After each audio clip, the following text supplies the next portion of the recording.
కృప నిత్యముండును, నీ కృప నిత్య జీవము, నీ కృప వివరింప నా తరమా యేసయ్యా. నీ కృప నిత్యముండును, నీ కృప నిత్య జీవము, నీ కృప వివరింప నా తరమా యేసయ్యా. దేవుని పరిశుద్ధ నామానికి మహిమ కలుగును గాక. మన ప్రభును ప్రియరక్షకును ఆయన యేసు ప్రభు యొక్క నామంలో దేవుని సన్నిధికి కూడి వచ్చిన మీ అందరికీ కూడా పేరు పేరు వరుసన నా వందనాలు చెల్లిస్తున్నాను. ప్రార్థన చేసుకుందాం. మమ్మల్ని మిక్కిలి ఘనంగా ప్రేమిస్తున్న ప్రియ పరలోకపు తండ్రి, మీకే స్తోత్రాలు. మీరెంతైనా నమ్మదగిన దేవుడవు. నా వద్దకు వచ్చి వారిని ఎంత మాత్రం త్రోసివేయనని సెలవిచ్చిన దేవుడవు ప్రభా. అద్భుత ఆశ్చర్యకార్యాలు జరిగించే దేవుడవు. నిన్న నేడు నిరంతరం ఏకరీతిగా ఉన్న దేవుడవు. అనువాడను ఉన్నవాడను అని సెలవిచ్చిన దేవుడవు. In the mighty name of Jesus, in the mighty power of Jesus. రవాషికరి షందర రికందర కొరియర షికందర కొరిమమర షందర హల్లెలూయా. యేసయ్యా మీకే స్తోత్రాలు చెల్లిస్తున్నాను. వినగలిగిన చెవి, గ్రహించగలిగిన హృదయం, ఒప్పింపగలిగిన ఆత్మను, సమ్మతి కలిగిన మనస్సును ఇచ్చి వినినటువంటి వాక్యాన్ని వ్యర్థంగా విడిచిపెట్టక ప్రభువా, మా జీవితాల్లో వాక్యానుసారమైన జీవితం మాకును దయచేయమని, అలాగే కూడి వచ్చిన బిడ్డలందరినీ కూడా పేరు పేరు వరుసన జ్ఞాపం చేసుకుని ఆత్మీయంగా ఉన్నతమైనటువంటి స్థితిలోకి మీరు ఎదిగించమని, మీరు అక్కడికి మమ్మల్ని మేము సిద్ధపరచుకునేటువంటి వారు ఇంకా సహాయం చేయమని త్వరగా రానైన యేసు ప్రభు యొక్క శక్తి కలిగిన నామంలో ప్రార్థించి పొంది ఉన్నాము తండ్రి. ఆమేన్. దేవుని నామానికే మహిమ కలుగును గాక. దేవునికే స్తోత్రం. ఆయన యొక్క కృపచేత, ఆయన యొక్క అపారమైన ప్రేమను బట్టి మనల్ని సజీవు లెక్కలో ఉంచి ఈ సమయాన్ని మనకి ఇచ్చినందుకు, ఈ దినం చూడటానికి ఆయన ఇచ్చినటువంటి కృప కొరకు ఏమి ఇచ్చి మనం రుణం తీర్చుకోలేము. అయితే నా ప్రియమైనటువంటి వాళ్ళరా, ఆ కరుణ కటాక్షల కలిగిన దేవుడు, కనికరం కలిగినటువంటి దేవుడు మన పట్ల తన జాలిని, తన దయను చూపించి మన ఆయుష్కాలాన్ని పొడిగిస్తూ మనకు సమయాన్ని ఇస్తూ తన కొరకు సమయం అనక తన సన్నిధిలో నిలబడి ప్రార్థించి విజ్ఞాపన చేసి కృతజ్ఞతాస్తుతులు చెల్లించేటువంటి వారు ఇంకా ఉండాలని ఆయన కోరుకుంటున్నాడు. అటు దేవుడు మనం కలిగి ఉన్నందుకు ఎంతో ధన్యులం, ఎంతో భాగ్యవంతులం. ఈ లోక భోగ భాగ్యాలు కాదు, కానీ ఈ లోక భోగ భాగ్యాలు ఈరోజు ఉంటాయి, క్షణికమైనటువంటివే. కానీ నా ప్రియమైన వాళ్ళరా, మరి అటు ధన్యత కలిగినటువంటి దేవుణ్ణి మనం కలిగి ఉన్నామే. తన రక్షణ మనకు ఉచితంగా ఇచ్చి మనల్ని తన రక్తంతో కడిగి మనల్ని పరిశుద్ధులుగా, పవిత్రులుగా చేసి ఆయన స్వకీయ సంపాద్యంగా మనల్ని ఏర్పాటు చేసుకున్నాడు కదా. మరి ఆయన బిడ్డలం కదా, అదెంత ధన్యతో. ఆ పరలోక రాజ్యంలో మన కొరకు, ఆ నిత్య మహిమలో మనము కూడా ఆయనతో ఉండటం కోసం ఆయన మన కొరకు సిద్ధపరిచినటువంటి వాడు. ఆ సిద్ధపరిచినటువంటివి కంటికి కనపడవు, చెవికి వినపడవు, హృదయానికి గోచరం కావు. అవును, తన సంకల్పం చొప్పున పిలువబడిన వారికి మేలు కలుగుటకై ఆయన సమస్తమును సమకూడి జరిగిస్తాడు. ఆయన సంకల్పం చొప్పున, ఆయన చిత్తం చొప్పున, ఆయన ప్రణాళిక చొప్పున మనం పిలువబడ్డాం. ఈ లోకంలో నుంచి పిలువబడ్డాం. ఈ లోకంలో నుంచి ఏర్పాటు చేసుకున్నాడు. ఈ లోకంలో నుంచి ఎన్నిక చేసుకున్నాడు. మనం ఈ లోకానికి వేరే జీవించాలని ఆయన కోరుకుంటున్నాడు. కనుక అట్టి ధన్యత మనకు అందరికీ దేవుడు ఇచ్చి, దేవుడు నీతో నాతో మాట్లాడుతున్నందుకు దేవునికే కృతజ్ఞతాస్తుతులు చెల్లిస్తున్నాను నా ప్రియమైనటువంటి వాళ్ళరా. అయితే మనం స్తుతిస్తాం, దేవుణ్ణి స్తుతిస్తాం. ఆ స్తుతి అనేటువంటిది దానికి అర్థం ఏంటి అంటే దేవుణ్ణి గణపరచడం, దేవుణ్ణి హెచ్చించటం, దేవుణ్ణి నామాన్ని గొప్ప చేయటం, దేవుణ్ణి అంగీకరించటం, దేవునికి సమ్మతి తెలియచేయటం అనేటువంటి అనేకమైనటువంటి అర్థాలు ఉన్నాయి నా ప్రియమైనటువంటి వాళ్ళరా. అంటే మనం ఏదైనా ఒక విషయానికి, అంటే మన జీవితంలో ఏదైనటువంటి ఒక విషయానికి అనుకూలంగా మనం సమ్మతిని తెలియచేయటమే. అయితే ఈ జీవిత ప్రయాణంలో మనకు జరిగేటువంటి, మనం ఎదుర్కొనేటువంటి సంభవాలు, మనకు జరిగేటువంటి పరిస్థితులు ఏదైనప్పటికీ కూడా ఆయనతో మనం నా ప్రియమైన వలన అనుకూలంగా మన సమ్మతిని తెలియచేయటమే. కాబట్టి అంటే ఒక క్లిష్ట పరిస్థితి అయినా, ఒక వ్యాధి నిమిత్తమైన, ఒక దేవుని అంటే ఉపద్రవం నిమిత్తమైన దేవుని స్తుతించడం అనేది మన జీవితాల పట్ల దేవునికి గల ప్రత్యేక ప్రణాళిక. అవును నా ప్రియమైన వాళ్ళరా, ఇప్పుడు అనుకున్నాం కదా ఏమని, స్తుతించటం అంటే ఏదైనా ఒక విషయానికి అనుకూలంగా మన సమ్మతిని తెలియచేయటం అన్నాం. మనం క్లిష్ట పరిస్థితిలో ఉన్నాము, ఈ క్లిష్ట పరిస్థితి నిమిత్తం ఘోరమైనటువంటి వ్యాధిలో ఉన్నాము, బాధాకరమైనటువంటి వ్యాధిలో ఉన్నాము. ఆ వ్యాధి నిమిత్తము అయితే మన పట్ల జరిగినటువంటి ఉపద్రవం, ఆ ఉపద్రవం నిమిత్తము దేవుని స్తుతించటం అనేటువంటిది ఆయనకి మన జీవితాల పట్ల దేవునికి కలిగిన ప్రత్యేక ప్రణాళికలో వాటికి ఒక అంతర్భాగం ఉన్నది నా ప్రియమైనటువంటి వాళ్ళరా.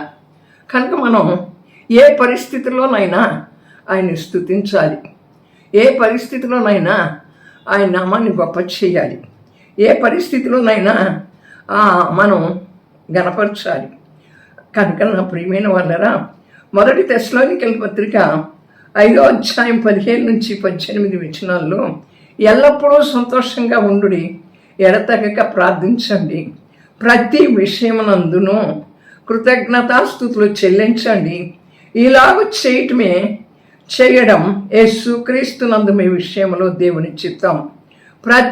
ఎల్లప్పుడూ సంతోషంగా ఉండండి, ఆ తర్వాత ఎడతెగక ప్రార్థించండి, ఆ తర్వాత ప్రతి విషయమునందు కృతజ్ఞతాస్తుతులు చెల్లించండి. ప్రతి విషయంలో అది ఆశీర్వాదకరంగా ఉన్నా, అది లేక బాధాకరంగా ఉన్నా, అది ఇబ్బందికరంగా ఉన్నా, అది ఇక్కట్లో ఉన్నా, ఏ ఒక్క విషయంలోనైనప్పటికీ కూడా ఎల్లప్పుడూ కూడా దేవుని కంట కృతజ్ఞతాస్తుతులు చెల్లించాలంట.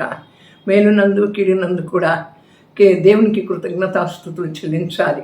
మనం మేలు జరిగినప్పుడే కృతజ్ఞతాస్తుతులు చెల్లిస్తాం, కానీ మనం కీడు అనుభవించేటప్పుడు, శ్రమ అనుభవించేటప్పుడు, మన పరిస్థితుల్లో సరిగ్గా లేనప్పుడు, మన ఘోరమైనటువంటి వ్యాధితో బాధతో బాధపడుతున్నప్పుడు మనం ఆ పరిస్థితుల్లో మనం కృతజ్ఞతాస్తుతులు చెల్లించలేం. ఇది ఎందుకు వచ్చింది, ఇది జరగట్లేదేంటి, ఎందుకు ఇలా అయిపోతుంది అనేటువంటి ఆలోచనలే మనం ఆలోచిస్తాం. అయితే నా ప్రియమైనటువంటి వాళ్ళరా, అయితే చూడండి, మరి ఇలా మనం క్లిష్ట పరిస్థితిలో, ఆ వ్యాధి పరిస్థితుల్లో, మరి శ్రమ పరిస్థితుల్లో మనమే కృతజ్ఞతాస్తుతులు చెల్లించటం అనేటువంటిది మనకు కష్టంగానే అనిపిస్తుంది. మనం ఒక కష్టమైనటువంటి పరిస్థితి గుండా వెళ్తున్నప్పుడు ఈ నడిపింపు ఏంటో ప్రభువా, ఎందుకు ఈ నడిపింపులో నన్ను ఉంచావు, ఎందుకు నాకు ఈ శ్రమ వచ్చిందో నీకే స్తోత్రం. దీనిని బట్టి నేనేం నేర్చుకోవాలో, దీనిని బట్టి నేనేం మార్చుకోవాలో, నా స్వభావాన్ని మార్చుకోవాలా, లేక ఏది మార్చుకోవాలో నీకు మరి వీలుగా నేను నడవట్లేదా, నీ మార్గంలో నేనా అని చెప్పి మనం ఆ కృతజ్ఞతాస్తుతులు చెల్లించవలసినటువంటి వారంగా ఉంటున్నాం. మన చుట్టూ అనేకమైనటువంటి విపత్కర పరిస్థితులు చుట్టుముట్టి ఉన్నాయా? ఆ పరిస్థితులు మనకెందుకు సంభవించాయో, ఈ పరిస్థితులు మాకెందుకు సంభవిస్తున్నాయి అని మనం అంటే అర్థం చేసుకోవటానికి, అవగాహన చేసుకోవటానికి సతమతమైపోతూ ఉంటాం. ఎందుకు ఇలా జరుగుతుంది, ఈ పరిస్థితి గుండా నేను ఎందుకు వెళ్తున్నాను, ఈ అనారోగ్యం గుండా నేను ఎందుకు వెళ్తున్నాను అని చెప్పి మనం అర్థం చేసుకోలేం, అవగాహన చేసుకోలేం. అంటే ఎప్పుడైతే ఇట్లాంటి పరిస్థితుల్లో నువ్వు నేను కూడా ప్రయాణం చేస్తున్నామో అప్పుడు దేవుడు మనల్ని ప్రేమిస్తున్నాడు, దేవుడు మనలను ప్రేమిస్తున్నాడు అని చెప్పి ఈ పరిస్థితులన్నీ కూడా దేవుడు మనకు మేలు చేయటానికే మన జీవితంలో అనుగ్రహించాడని దేవుని స్తుతించాలి. మనసారా దేవుని స్తుతించాలి నా ప్రియమైన వాళ్ళరా. మేలు చేసి ఆనందించే దేవుడే కానీ కీడు చేసి ఆనందించేటువంటి దేవుడు కాదు.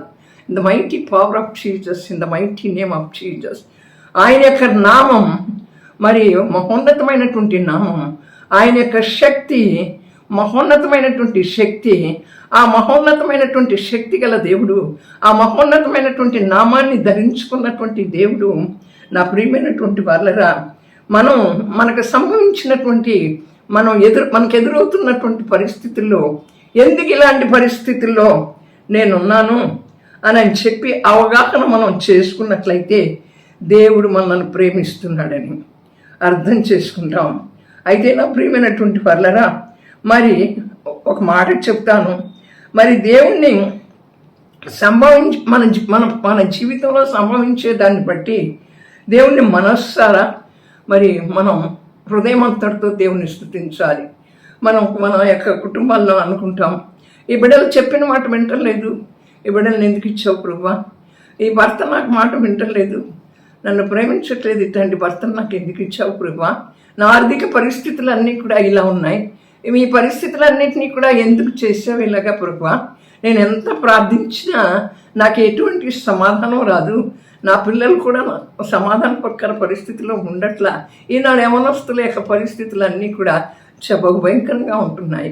కనుక తల్లిదండ్రులు యవనస్తులను బట్టి బాధపడుతున్నారు, అలాగే బిడ్డలు కూడా తల్లిదండ్రులను బట్టి బాధపడుతూ ఉంటున్నారు.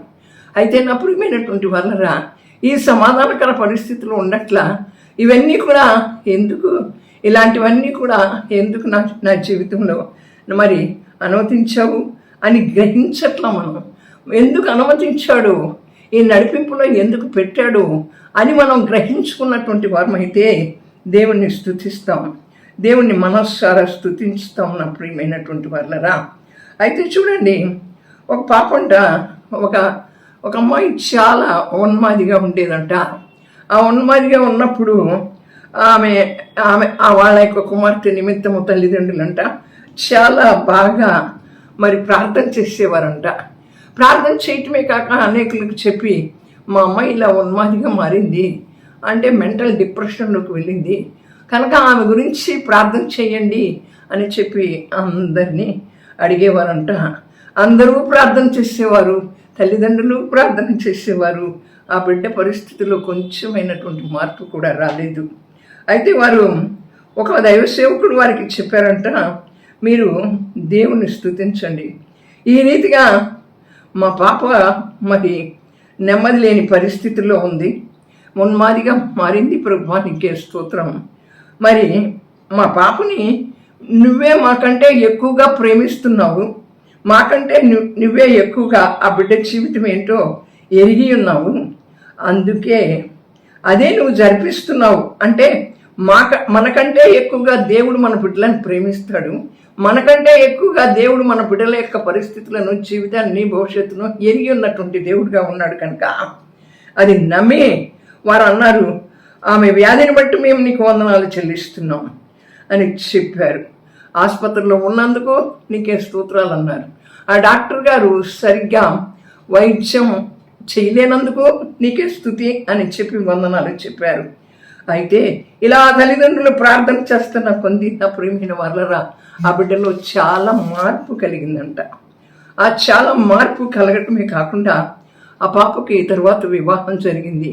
అలాగే నువ్వు వెళుతున్న పరిస్థితులు, నేను వెళుతున్న పరిస్థితులు, నీ చుట్టూ ఉన్నటువంటివి ఎందుకు ఇలా ఈ పరిస్థితుల గుండా నేను వెళుతున్నానని నువ్వు సంశయించొద్దు, అనవద్దు. కానీ ఈ పరిస్థితులను బట్టి నువ్వు స్తుతించు, ఈ పరిస్థితులను బట్టి నువ్వు స్తుతించు, దేవునికి వందనాలు చెప్పు. అప్పుడు ఏమవుతుంది, ఆ పరిస్థితిలో నుంచి కూడా దేవుడు ఏం చేస్తాడు అంటే మరి తప్పిస్తాడు. అక్కడ ఆ పాపని మరి ఆ మెంటల్ డిప్రెషన్లో నుంచి దేవుడు ఎలా తప్పించాడో, ఒకవేళ నువ్వు నేను కూడా అలాంటి మెంటల్ డిప్రెషన్లో ఉంటున్నాం. ఎందుకంటే నాకంటే అందరూ బాగున్నారు, నేనే బాగుండలేదు, దేవుడు నాకేమి ఇచ్చాడు, దేవుడు నాకేమి ఇవ్వలేదు, అందరి దగ్గర డబ్బు ఉంది, నా దగ్గర డబ్బు లేదనుకుంటాం, అందరికీ ఆరోగ్యం ఉంది, నాకు ఆరోగ్యం లేదనుకుంటాం, అందరి బిడ్డలు చెప్పిన మాట వింటున్నారు, వాళ్ళ భవిష్యత్తులన్నీ బాగున్నాయి అనుకుంటాం. నా ప్రియమైన వాళ్ళరా, మన బిడ్డల భవిష్యత్తు బాగులేదు అని ఆలోచన చేస్తాం. ఎందుకు అలా మనం నిరుత్సాహపడిపోతున్నాం? నా ప్రియమైనటువంటి వాళ్ళరా, మనం స్తుతిస్తే దీనిని బట్టి కూడా మనం స్తుతించినట్లయితే, నా ఆరోగ్యం బాగోలేదు నీకే స్తోత్రం, అలాగే నా దగ్గర డబ్బు లేదు నీకే స్తోత్రం, అలాగే నా బిడ్డలు మంచి భవిష్యత్తును కలిగి లేరు నీకే స్తోత్రం అని చెప్పి నువ్వు స్తుతించగలిగినటువంటి మనస్సు గ్రహించుకుని స్తుతించగలిగినటువంటి మనస్సు కలిగినటువంటి వారమైనట్లయితే, నా ప్రియమైన వాళ్ళరా, దేవుడు ఆ పాపని ఎలా మరి స్వస్థపరిచాడో ఆ రీతిగా మన జీవితాల్లో కూడా మనం చూస్తాం. అయితే నా ప్రియమైన వాళ్ళరా, అట్లా చూస్తూ ఉన్నప్పుడే ఇవన్నీ కూడా మనకు సమస్తము కూడా మనకు మేలు చేయటానికే ఈ పరిస్థితుల గుండా మనం వెళ్తూ ఉన్నప్పుడు, దేవుని స్తుతిస్తున్నప్పుడు మనకు మేలు జరుగుతుంది. మనం ఏం చేస్తామంటే, ఇది తీసే ప్రభా అంటాము, లేదా అపవాది క్రియలన్నింటినీ కూడా లైపొచ్చు ప్రభా అని చెప్పి చెప్తాం. అయితే చూడండి, ఒక పాప ఇంకొక తల్లిదండ్రులకి ఒక పాప ఉందంట. ఆ పాప క్యాబరే డ్యాన్సర్గా పనిచేస్తుందంట. ఆ క్యాబరే డ్యాన్సర్గా పనిచేసేటప్పుడు ఆమె ఒక పాస్టర్ గారి దగ్గరికి వెళ్ళి ఆమె తల్లి ప్రార్థన చేయండి, నా బిడ్డ క్యాబరే డాన్సర్గా పనిచేస్తుందని చెప్పి చెప్పిందంట. అప్పుడు చూడండి ఇదేంటి, అప్పుడు ఆ తల్లి అలా చెప్పినప్పుడు అంట ఆ పాస్టర్ గారు చెప్పారంట, దేవుని స్తుతించి ప్రార్థించండి, మా పాప క్యాబరే డాన్సర్గా మారిపోయింది, నీకే స్తోత్రం, ఆమెను బట్టి నీకు వందనాలు చెల్లిస్తున్నాను అన్నాను. ఇవి ఆశ్చర్యపోయిందంట. ఏంటిట బలహీనమైనటువంటి స్థితిలో, అసభ్యకరమైనటువంటి స్థితిలో నా బిడ్డ ఉన్నప్పుడు మరి ఈయనేంటి అట్లా స్తుతి చెల్లించమంటాడు అనుకుందంట నా ప్రియమైన వాళ్ళరా. అయితే చూడండి, మనం ఏం చేస్తామంటే, ప్రేమ కలిగినటువంటి దేవునికి మరి మనం ఏ స్థితి అయినా, మన దుస్థితి అయినా, ఇప్పుడు ఆయన ప్రేమ కలిగినటువంటి వాడు కాబట్టే కదా, ఆయన మనల్ని ప్రేమించే కదా ఆ పరలోకంలో నుంచి భూలోకంలోకి దిగి వచ్చి మనం ఏ దుస్థితిలో ఉన్నప్పటికీ కూడా మనల్ని విడిపించాడు కదా, మన పాపపు కట్లను తెంచాడు కదా, మన పాపపు సంఖ్యలను విడిపించాడు కదా. అయితే మన రోగాలను, మన వ్యసనాలను స్వస్థపరచడానికి వచ్చాడు కదా. అట్లాంటప్పుడు ఇదేంటి ఇలా స్తుతించమని చెప్తారు పాస్టర్ గారు అనుకుందంటండి. అయితే నా ప్రియమైన వాళ్ళరా, మనం ఏం చేస్తాము అంటే, నా ప్రియమైన వాళ్ళరా, ఆమె శాతానికి చెల్లించాలి కానీ దేవునికి చెల్లించేది ఏంటి అనుకున్నారంట. ఆ తర్వాత ఆమె చిక్కుల్లో పడిపోయింది. అంటే చూడండి, మనం జీవితం అంతా కూడా మంచి వాటన్నిటినీ నిమిత్తమే దేవుని స్తుతించడం, కీడులన్నిటి నిమిత్తం శాతాన్ని నిందించడం నేర్చుకున్నాం. సమస్తాన్ని మేలు నిమిత్తం కలిగేలాగా చేయటానికి దేవుడు సమర్థుడని, ప్రతి దాని కొరకు కూడా అది ఎంత కీడుగా కనిపించినా ఆయన స్తుతించి ఆయనకు అందుని బట్టి వందనస్తులుగా ఉండాలని దేవుడు కోరుకుంటున్నాడు.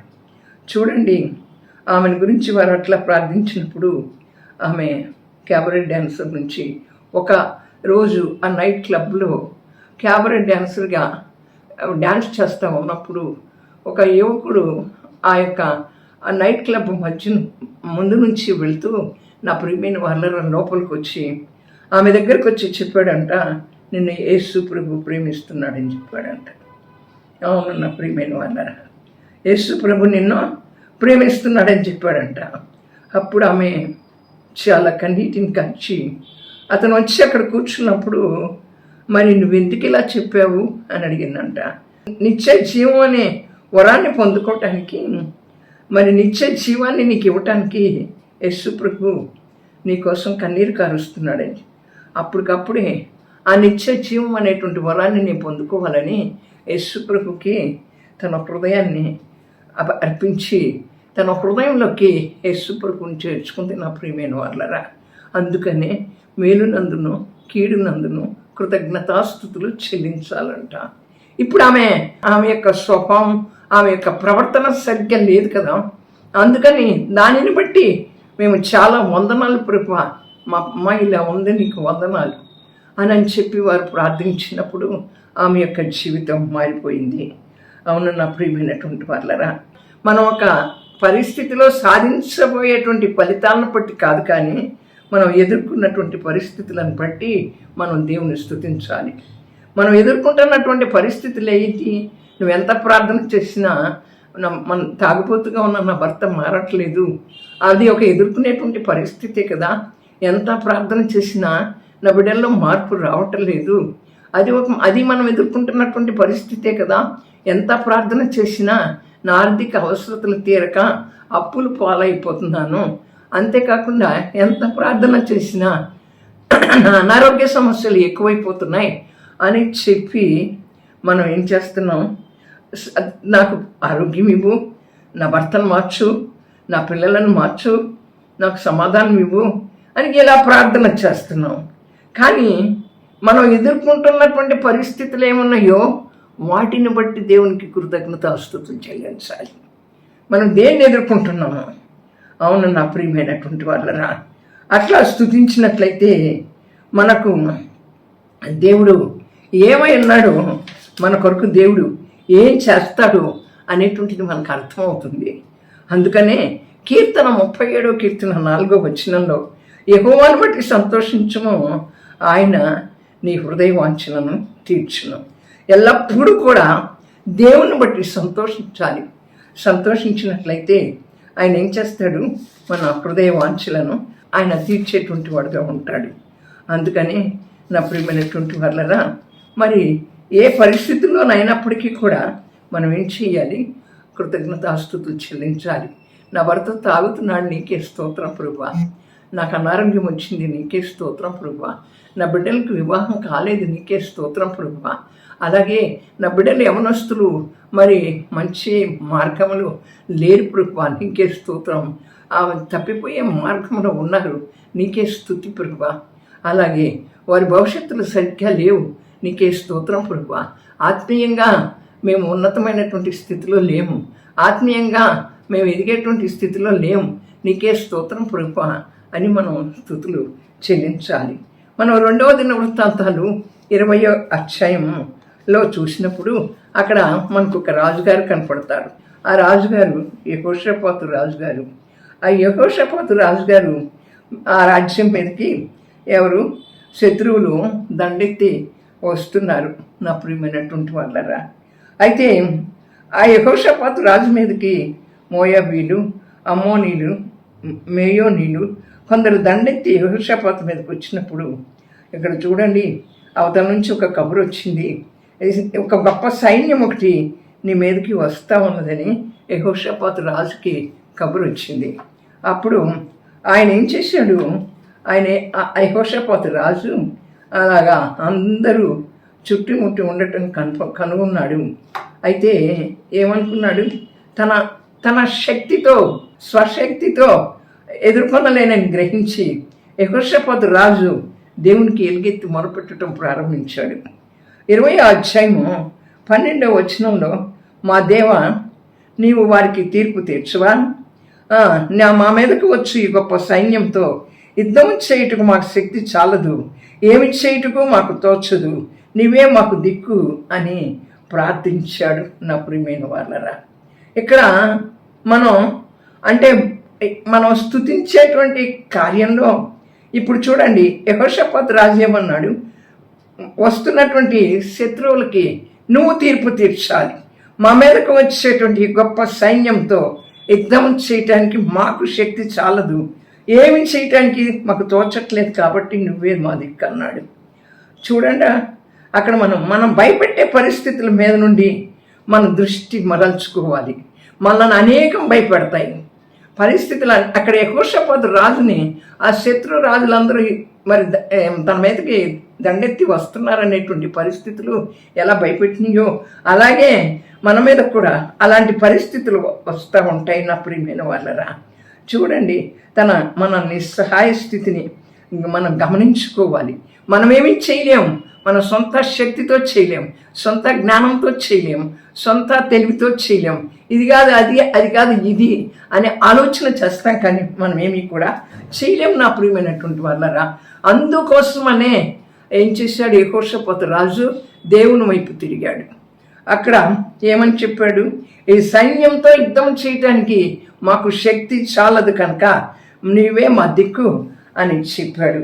ఈ గొప్ప సైన్యమునకు మీరు భయపడకండి, మీరు జరియకండి, ఈ యుద్ధం మీది కాదు, దేవుడే జరిగిస్తాడు, రేపు వారి మీదకు పోండి అని యెహోషాపాతు రాజుతో, యెహోషాపాతు నా ప్రియమైనటువంటి వాళ్ళరా మరి తెలియచేశాడు, వారి మీదకు పోండి అని చెప్పాడు. అయితే చూడండి, ఇక్కడ యుద్ధం ఎవరిది? యెహోవాదే. ఎవరిది ఇక్కడ యుద్ధము? మీరు భయపడొద్దు, మీరు జరియొద్దు. అంత గొప్ప సైన్యం వస్తూ ఉన్నప్పుడు మీరు భయపడొద్దు, మీరు జరియొద్దు, యుద్ధం మీది కాదు, దేవుడే జరిగిస్తాడని యెహోషాపాతు రాజుతో దేవుడు సెలవిచ్చాడు. అయితే మన జీవిత పరిస్థితులను మనం ఎదుర్కొనేటువంటి శక్తి మనకు లేదు, కానీ యుద్ధము మనది కాదు. ఏ పరిస్థితికైనా ఆయన చాలిన దేవుడిగా ఉండి, ఏ స్థితికైనా ఆయన చాలిన దేవుడిగా ఉండి ప్రతి పరిస్థితిని కూడా ఎదుర్కొంటాడు. ఆయనే మన పట్ల యుద్ధము చేస్తాడు. In the mighty name of Jesus, in the mighty power of Jesus. ఆయన యొక్క శక్తి అపరిమితమైనటువంటి శక్తి, ఆయన యొక్క నామం మహిమ కలిగిన నామం, ఆయన యొక్క రక్తం మహిమ కలిగినటువంటి రక్తం, కల్వరి రక్తం. లిబరరిషలో దిరిషమదరిష హల్లెలూయా. రౌషల రాశికరమైనటువంటి రౌసి Jesus Calvary. In the mighty power of Jesus, in the mighty name of Jesus. Horyara Shikandara, Horimamara Shandara, Hallelujah. ఆ రీతిగా మీరు యుద్ధంలో పోరాడాల్సిన అవసరం లేదు, ఓరకనే నిలిచి ఉండి చూడండి. ఇదెంత ఆశ్చర్యంగా ఉంటుందంటే, ఇదెంత గొప్ప వాగ్దానం అంటే, నా ప్రియమైన వాళ్ళరా, దేవుడే అద్భుతంగా ఆ యొక్క యుద్ధాన్ని జరిగించి యెహోషాపాతుని ఎటువంటి స్థితిలో ఉండాలో, ఏమి చెయ్యాలో అని దేవుడు కోరుకున్నాడు. ఏమన్నాడు ఇక్కడ? మీరు యుద్ధంలో పోరాడనక్కర్లా, ఊరకనే నిలిచి ఉండి చూడండి. చూడండి ఎంత గొప్ప వాగ్దానం.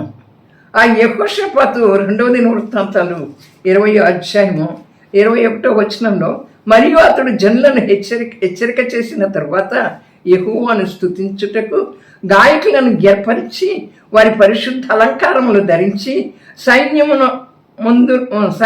ముందర నడుచుచు యెహోవా కృప నిరంతరముండును, ఆయనను స్తుతించుడి, ఆయనను స్తోత్రము చేయుటకు వారిని నియమించాను. చూడండి, స్తుతి చేయుటకు వారు అప్పుడు ఏం చేశారు? స్తుతి చెల్లించారు, పాటలు పాడారు. శత్రు సైన్యం ఎదురుగా వెళ్ళారు ఈ గాయకులంతా కూడా. ఎలా? స్తుతి చెల్లిస్తూ, పాటలు పాడుతూ ఆ శత్రు సైన్యానికి వారు ఎదురుగా వెళ్ళినప్పుడు అక్కడ ఏం జరిగింది? నిమ్మలంగా నిలిచి ఉండమని తన సైన్యానికి ఆజ్ఞాపించినటువంటి అటువంటి రాజుని, అటువంటి సేనానిని ఎక్కడా మనం చూడలేము. ఇక్కడ యుద్ధం వస్తుంది, శత్రువులు వస్తున్నారు, భయంకరంగా మన మీదకి యుద్ధం జరగబోతుంది అన్నప్పుడు మీరు స్తుతించండి, మీరు పాటలు పాడండి. ఏమని స్తుతించమంటున్నాడు? యెహోవా కృప నిరంతరం ఉండును. సైన్యములకు ముందర నడుచుచున్నటువంటి పరిశుద్ధ అలంకారాన్ని ధరించి సైన్యములకు ముందు నడుస్తున్నటువంటి యెహోవా కృప నిరంతరం ఉండును అని స్తుతించమంటున్నాడు. అవును నా ప్రియమైనటువంటి వాళ్ళరా, ఇది ఎంతో గొప్ప విషయం కదా. మరి ఇట్లాంటి క్లిష్ట పరిస్థితుల్లో కూడా మనం దేవుణ్ణి స్తుతించడం చాలా మంచిది అని ఒప్పుకుంటాం. కానీ అలా ఏమనుకుంటామంటే, మళ్ళా ఇది ఎలా జరుగుతుంది? అలా ఊరికే వాళ్ళు పంక్తులు తీరి నిలిచుంటే, అలా స్తుతిస్తుంటే, అలా పాటలు పాడుతుంటే యుద్ధం జరిగిపోతుందా? శత్రువు ఓడిపోతాడా అని అనుకుంటాం కదా నా ప్రియమైనటువంటి వాళ్ళరా. కానీ అక్కడ చూస్తే 2వ దినవృత్తాంతాలు 20వ అధ్యాయం, అదే అధ్యాయం 22, 23 వచనాల్లో చూసినప్పుడు, వారు పాడుటకును స్తుతించటానికును మొదలుపెట్టగా యెహోవా యూదా వారి మీదకి వచ్చిన అమ్మోనీల మీదనో, మోయాబీల మీదనో, సేయూరు మన్యవాసుల మీదనో మాటుగాండ్రను పెట్టిన కనుక వారు అతులైరి. అమ్మోనీలను, మోయాబీలను, సేయూరు మన్యవాసులను బత్తిగా చంపి నిర్మూలం చేయవలనని పొంచి ఉండి వారి మీద పడిరి. వారు సేయూరు కాపురస్తులను కడముటించిన తర్వాత తమలో ఒకరినొకరు చంపుకుంటకు మొదలుపెట్టిరి. చూడండి, ఇక్కడ వారందరినీ కూడా ఏం చేశాడు? అక్కడ నిలబడమన్నాడు. మరి సైన్యం పరిశుద్ధ అలంకారం ధరించినటువంటి యెహోవా మరి సైన్యానికి ముందు నడుస్తాడు. ఆయన కృప నిరంతరం ఉంటుంది కనుక ఆయన స్తుతించండి, ఆయన స్తోత్రం చేయండి అని చెప్పి తను పాడటానికి స్తుతించడానికి మొదలుపెట్టినప్పుడే అలాంటి పరిస్థితుల్లో మనమున్నప్పుడు మనము కూడా మన ముందు ఆయన ఉన్నాడు. మనం పాడటానికి, ఆయన స్తోత్రించడానికి, ఆయన స్తుతించడానికి మొదలు పెట్టినప్పుడు నా ప్రియమైన వాళ్ళరా, అక్కడ ఆ యుద్ధంలో మాటుగాండ్రుని పెట్టి వారు ఎలా హతమైపోయారో ఆ రీతిగా మనకు కూడా సహాయం చేస్తాడు నా ప్రియమైనటువంటి వాళ్ళరా. కనుక యుద్ధం నాది కాదు ప్రభువా, నీదే. నేను ఓడిపోతూ ఉండటానికి గల కారణం ఏంటంటే యుద్ధం నేనే చేస్తున్నాను, నిన్ను చేయనివ్వటల్లా. ఆ యుద్ధం నేనే చేస్తున్నాను. అలాగే శత్రువుని ఎదుర్కోవటానికి మన శక్తిహీనత మనం గుర్తించినప్పటికీ కూడా, మన బలహీనతను మనం ఎరిగినప్పటికీ కూడా మనం దేవునికి అప్పచెప్పలేము, దేవునికే అప్పచెప్పలేము. దేవుని శక్తి మీద మనం పూర్తిగా నమ్మిక ఉంచలేము. In the mighty power of Jesus. నమ్మిక ఉంచినట్లే ఉంచుతాం, కానీ నా ప్రియమైన వాళ్ళరా భయపడతా ఉంటాం, అనుమాన పడుతూ ఉంటాం, ఇది ఎట్లా జరుగుతుందని అని చెప్పి అనుకుంటూ ఉంటాం నా ప్రియమైన వాళ్ళరా. దేవుని యొక్క వాక్యం చెప్తుంది, దేవుని యొక్క వాగ్దానాలు ఎంతో విలువైనవి. వాటిని మనం నమ్మి అంగీకరించినట్లయితే నా ప్రియమైనటువంటి వాళ్ళరా, అక్కడ యెహోషాపాతు రాజు ఏ రీతిగా దేవుని సంపూర్ణంగా విశ్వసించి ఆయన్నే నమ్మినటువంటి వ్యక్తిగా మనం చూస్తున్నాం కదా. అలాగే ఆయన మీద అతను ఎలాగ ఆధారపడ్డాడో మనం కూడా ఆ రీతిగా ఆధారపడినట్లయితే మన ముందున్నటువంటి ఏ సమస్య అయినా, మన ముందున్నటువంటి ఏ పరిస్థితి అయినా, మన ముందున్నటువంటి ఏ శత్రువు అయినా, మన ముందున్నటువంటి ఏ అనారోగ్యమైనా, మన ముందున్నటువంటి ఏ అడ్డుగోడలైనప్పటికీ, మన ముందున్నటువంటి ఎరుకోలైనప్పటికీ, మన ముందున్నటువంటి ఎర్ర సముద్రాలైనప్పటికీ వాటంతటి అవే కూలిపోతాయి. In the mighty power of Jesus. అంతటి శక్తి కలిగిన దేవుడు. మనం భక్తి చేస్తున్నాం కానీ దేవుని యొక్క శక్తిని ఆశ్రయించట్లా. ఆ సమస్యలే సమస్యలు. ఈ సమస్యలతో నేను చచ్చిపోతున్నా, వీళ్ళు వింటల్లా, వీళ్ళు ఇబ్బంది పెడుతున్నారు. ఒక్కొక్కసారి నేను ఎందుకు బతుకున్నానా అనుకుంటూ ఉంటాం, ఈ తట్టుకోలేకపోతున్నాం అని అనుకుంటూ ఉంటాం నా ప్రియమైనటువంటి వాళ్ళరా. అలాగే చూస్తే ఇక్కడ యెహోషాపాతు రాజు, ఆ తర్వాత యెహోషువ, యెరికో పట్టణం యొక్క కోటగోడలు మరి ఎంత గట్టిగా ఉంటాయో. ఇశ్రాయేలీయులకి ఆ పట్టణాన్ని పట్టుకోవడానికి శక్తి లేదు, ఆయుధాలు లేవు. అక్కడ ఆ పట్టణాన్ని పట్టుకోవడానికి కోలగొట్టడానికి ఏ సామాన్లు లేవు. ఇశ్రాయేలీయుల శత్రువులను వారి చేతికి అప్పగిస్తానని చెప్పినప్పుడు, దేవుడు వాగ్దానం చేసినప్పుడు మరి యెహోషువ నమ్మాడు. కనుక దేవుడు యెహోషువని అక్కడ యెహోషువ గ్రంథం 6వ అధ్యాయం 5వ వచనంలో 6 రోజులు వరుసగా యెరికో గోడల చుట్టూ ఇశ్రాయేలీయులు తిరిగేలాగా చేసి 7వ రోజున వారు బూరలు ఊది గట్టిగా ఆర్భాటంగా కేకలు వేయమన్నాడు. చూడండి, 6 రోజులు వరుసగా యెరికో గోడల చుట్టూ ఇశ్రాయేలీయులు తిరిగేలాగా చేసి 7వ రోజున వారు బూరలు ఊది గట్టిగా ఆర్భాటంగా కేకలు వేయమన్నాడు. అయితే చూడండి, అప్పుడు ఆ పట్టణ ప్రకారం కూలిపోతుంది కనుక జనులు తమ ఎదుటికి చక్కగా ఎక్కుతారని చెప్పాడు నా ప్రియమైన వాళ్ళరా. ఏమనుకుంటాము, వారు బుద్ధిహీనుల 6 రోజులు అట్లా తిరిగి 7వ రోజు మరి కేకలు వేయమన్నాడు. యెరికో గోడలు అంత బలమైనటువంటి గోడలు ఎలా పడిపోతాయి అనుకుంటాం, కానీ దేవుని స్తుతించడంలో ఉన్నటువంటి శక్తి అద్భుతమైనటువంటి శక్తి. కేకలు వేసి ఆర్భాటంగా స్తుతించినప్పుడు దేవుని శక్తి ప్రభావితమై యెరికో గోడలు కూలిపోయాయి. అలాగే నీ జీవితంలో, నా జీవితంలో ఏ యెరికో గోడలు ఉన్నాయో, అందుకనే దేవుని యందు నమ్మిక ఉంచి, దేవుని యందు విశ్వాసం ఉంచి మరి బోరలు ఓత్తు కేకలు వేస్తూ ఆర్భాటంగా ఇశ్రాయేలీయులు స్తుతించినప్పుడు దేవుని శక్తి ప్రభావితమై యెరికో గోడలు ఎలా కూలిపోయాయో, మన ముందున్నటువంటి యెరికో గోడలు కూడా అలాగే కూలిపోతాయి నా ప్రియమైన వాళ్ళరా. అవును, యెహోషువ యొక్క మరి ఈ దృష్టాంతాలు మనకి సత్యాన్ని స్పష్టంగా తెలియజేస్తున్నాయి. మన జ్ఞానంతో, మన ఆలోచనతో, మన తెలివితో వేసే పథకాలన్నీ కూడా ఎంతో విరుద్ధంగా కనపడతాయి. అవును కదా, మన జ్ఞానం ఏమాత్రం పడింది, మన ఆలోచనే మాత్రపడుతుంది, మనం ఆలోచించే పరిష్కారమే మాత్రపడుతుంది. నా ప్రియమైన వాళ్ళ దేనికి మనకు వస్తాయి? మనం ఆయన ఇచ్చినటువంటి ఆదేశాల మీద మనం సంపూర్ణమైనటువంటి నమ్మిక ఉంచినప్పుడు దేవుడే మన పక్షాన పోరాటం చేస్తాడు. దేవుడే మన పక్షాన పోరాడి మనకు విజయాన్ని ఇస్తాడు. మార్కు సువార్త 6:41-43 వచనాల్లో చూసినప్పుడు యేసు ప్రభు ఏమన్నారు? 5 రొట్టెలు 2 చేపలను పట్టుకుని ఆకాశం వైపు కన్నులెత్తి ఆశీర్వదించి ఆ రొట్టెలు విరిచి వారికి వడ్డించుటకు తన శిష్యులకు ఇచ్చే 2 చేపలను అందరికీ పంచిపెట్టాడు. వారందరూ తిని తృప్తి పొందిన తరువాత మిగిలిన చేపలను, రొట్టె ముక్కలను 12 గంపలకు ఎత్తారు. ఆ రొట్టెలు తిన్నటువంటి వారు ఎంతమంది? 5,000 మంది. అయితే అక్కడ యేసు ప్రభు ఏమన్నా అడిగారా? ఏమడిగారు? చూడండి నా ప్రియమైనటువంటి వాళ్ళరు, ఒక అద్భుతం చేయమని దేవుడు వేడుకోలేదు కదా, ఆయన జ్ఞానంతో వేడుకోలేదు కదా. కృతజ్ఞతాస్తుతులు చెల్లించాడు.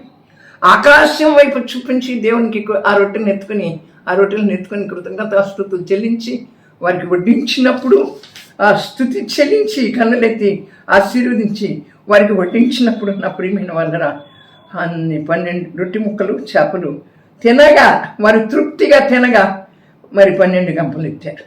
అలాగే మనం కూడా మన చేతిలో ఉన్నటువంటి దాన్ని దీవించి ఆశీర్వదించు ప్రభువా అని మనం స్తుతించి దేవునికి మహిమ చెల్లించి మనం ముందుకు నడిచినటువంటి వరంగా ఉన్నట్లయితే మన యొక్క ఆహారమైన, మన చేతిలో ఉన్న ధనమైన ఏదైనప్పటికీ కూడా మరి తీసుకుని దేవుని స్తుతిస్తే, వందనాలు చెల్లించినప్పుడు అధికంగా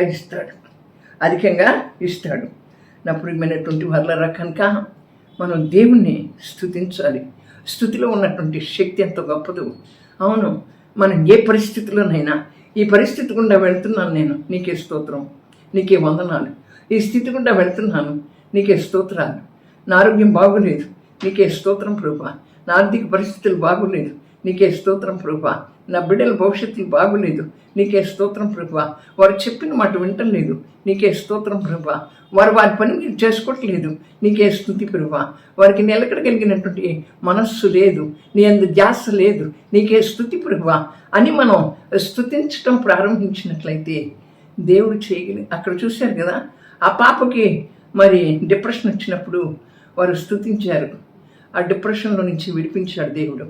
ఆ అమ్మాయి క్యాబరీ డ్యాన్సర్ని గురించి ప్రార్థన చేసినప్పుడు, మరి ఆ స్తుతించినప్పుడు ఆమెకు కూడా విడుదల వచ్చింది. మరి చూడండి, మన జీవితంలో ఏ సమస్య వచ్చినప్పటికీ స్తుతించడం ప్రారంభిద్దాం. నాకు ఈ సమస్య వచ్చింది, ఈ సమస్య గుండా వెళుతున్నాను, నీకే స్తోత్రం ప్రభువా, నీకే వందనాలు ప్రభువా అని మనం, వివాహం కాలేదు, నీకే స్తోత్రం, ఉద్యోగం రాలేదు, నీకే స్తోత్రం, బిడ్డలు కలగలేదు, నీకే వందనాలు ప్రభువా అని స్తుతించటం మొదలుపెట్టినట్లయితే నీ జీవితంలో యెహోషాపాతు రాజు ఏ రీతిగా శత్రువులను జయించాడు, యెహోషువ ఏ రీతిగా, నా ప్రియమైన వాళ్ళరా 6 రోజులు ఆ యెరికో పట్టణం యొక్క కోటగోడలు ఎంత గట్టిగా ఉంటాయో 6 రోజులు దాని చుట్టూ తిరిగి 7వ రోజు స్తుతించమన్నప్పుడు వారు ఆర్భాటంగా స్తుతించి కేకలు వేసినప్పుడు ఆ గోడలు కూలిపోయినాయి. అటువంటి గోడలు నీ జీవితంలో, నా జీవితంలో ఎన్నో ఉన్నప్పటికీ కూడా నువ్వు స్తుతించడం ప్రారంభించు. దేవుడి వాక్యాన్ని మనందరి వెనుకిడిలో దీవించి ఆశీర్వదించి ఫలవర్తించేయనుగాక. ఆమేన్. పరిశుద్ధుడా, ప్రేమ స్వరూపి, నీకు ఆశ్రయదుర్గమైన మా ప్రభువా, నీకే స్తోత్రాలు చెల్లిస్తున్నాను. మీరెంతైనా నమ్మదగిన దేవుడు ప్రభువా, నీకే స్తోత్రాలు. నా వద్దకు వచ్చి వారిని ఎంత మాత్రం త్రోసివేయనని సెలవిచ్చిన దేవుడు, ఆ స్తుతించడం మా జీవితాల్లో మాకు నేర్పించినందుకై స్తోత్రాలు. యెహోషాపాతు రాజుని, యెహోషువని మా ముందు పెట్టారు ప్రభువా. కనుక ఆ స్థుతిలో ఉన్నటువంటి శక్తిని మేము గ్రహించుకుని మా యుద్ధం యెహోవాదే, ఊరక నిలిచి చూడు అన్నావు ప్రభువా. మా సమస్యలన్నింటినీ తీర్చడానికి మీరు చాలిన దేవుడిగా నాయన మీరున్నారు కనుక ప్రభువా, మీకు అప్పచెప్పి నిన్ను స్తుతించడం ప్రారంభించినప్పుడు ప్రభువా మేము శక్తివంతులంగా మారతాం. నా తండ్రి మీకే స్తోత్రాలు. In the mighty power of Jesus, in the mighty name of Jesus. హోర్రభషి గ్లోరీ షందర కందర హొయ్య రాష్కందర ఒరిమమర షందర హల్లెలూయా రౌషల రాశికర మైటందర్ బ్రౌసి Jesus Calvary. In the mighty blood of Jesus, in the mighty power of Jesus. You are my provider. నాయన మీకే స్తోత్రాలు. యవనస్తులైన బిడ్డలను జ్ఞాపకం చేసుకోండి. పోను అడిక్షన్ నుంచి తప్పించావు, నీకే స్తోత్రాలు. ఫోన్ అడిక్షన్ నుంచి విడిపించావు, నీకే స్తోత్రాలు. ఆ ఫోన్ వల్ల జీవితాలు పాడైపోతున్నాయి ప్రభా. నా తండ్రి, ఆ యమనస్తులు దేని చేత శుద్ధి చేయబడతారంటే నీ వాక్యం చేత శుద్ధి చేయబడతారు. ఆ వాక్యంలో బలపరచబడి, ఆ వాక్యంలో భద్రపరచబడి వారి యొక్క నా తండ్రి నడకను ప్రారంభించేటువంటి వారుగా సహాయం చేయమని, రోగగ్రస్తులను అందరినీ కూడా జ్ఞాపకం చేసుకోమని త్వరగా రానైన యేసు ప్రభు యొక్క శక్తి కలిగిన నామంలో ప్రార్థించి పొంది ఉన్నాము తండ్రి. Amen. Amen. God bless you.